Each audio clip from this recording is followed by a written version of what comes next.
She opened the letter months later and couldn't stop crying. The rain had been falling since morning in Columbus, Georgia, turning the streets into long silver reflections of passing headlights.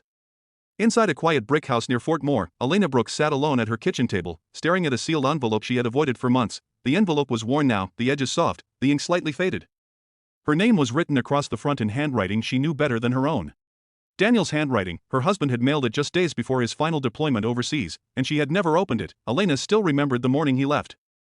The way he stood in the doorway in full uniform, quiet but smiling.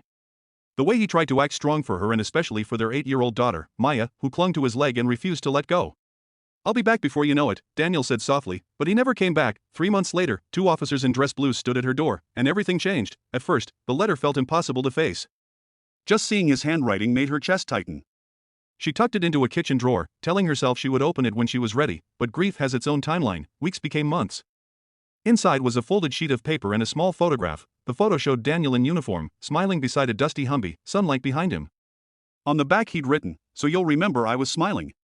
Her tears began before she even started reading. The letter was simple. That was what broke her the most. "My Elena, if you're reading this, it means I didn't make it home the way we planned. I hate even writing that, but I need you to know something. First, I wasn't afraid.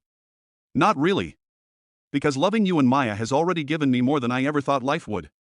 Elena covered her mouth as her shoulders began to shake. "Please don't live stuck in sadness.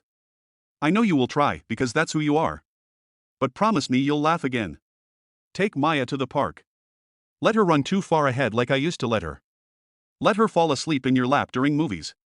And one day, when you're ready, don't be afraid to love again. I mean that."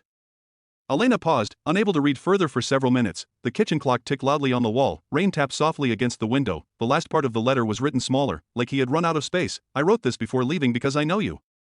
You'd hold on to pain if I let you. But Elena, I need you to hold on to life. Tell Maya her dad was proud of her every single day. And tell her I loved her more than words ever allowed me to say. Always yours, Daniel." Elena cried harder than she had in months, not the quiet crying she had grown used to, but deep, shaking sobs that finally let something inside her release. For the first time since his death, she didn't just feel loss, she felt him. A few minutes later, soft footsteps came down the stairs. Maya stood in the doorway in her pajamas. "Mom?" Elena quickly wiped her face. "I'm okay, baby." Maya walked over slowly. "Are you crying?"